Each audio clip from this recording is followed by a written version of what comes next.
Okay everyone, so this is just a quick video to finish up the user guide about optimizing your website.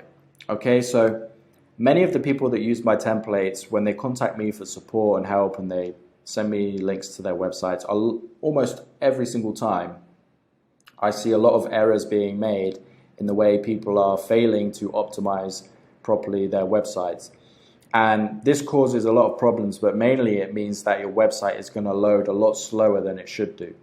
Okay, so when I talk about optimizing your website, what I mainly mean is not making your end user's browser do more work than it needs to.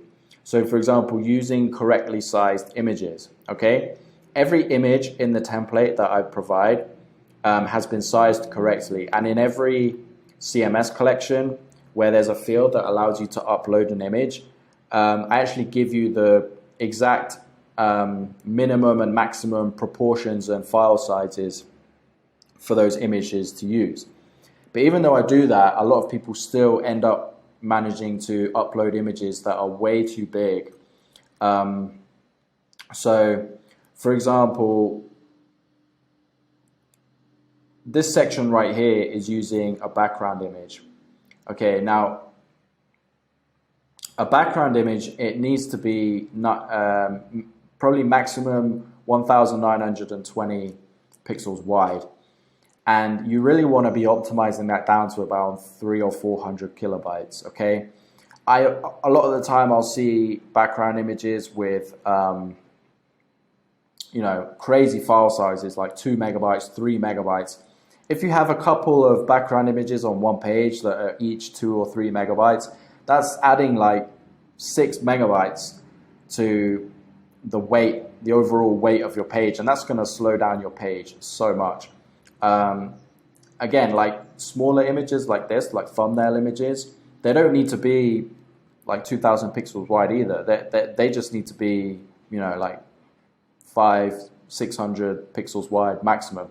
And they can be optimized right down to like 30 or 40 kilobytes. You may not think it's a huge difference if you have an image that is like 40 kilobytes and 250 kilobytes, because 250 kilobytes still is pretty lightweight.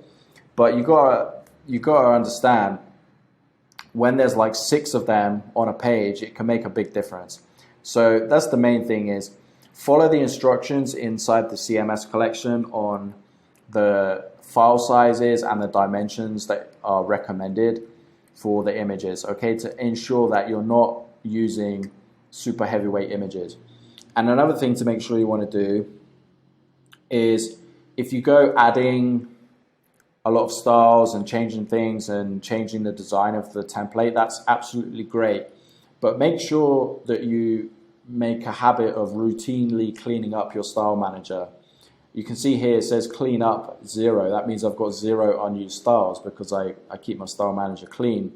But if you click on that, it will show you all of the styles that are not being used anywhere on the template. And if a style has been written into the Webflow CSS file, but it's not being used, then it's just wasted lines of code, which again is making the end user's browsers do too much work. And the same thing with interactions. Make sure you clean up interactions. If you've got any unused triggers or unused animations, you can delete them right here by clicking the clean up. And that will mean that your Webflow JavaScript file has not got lines of code that are unnecessary and not being used.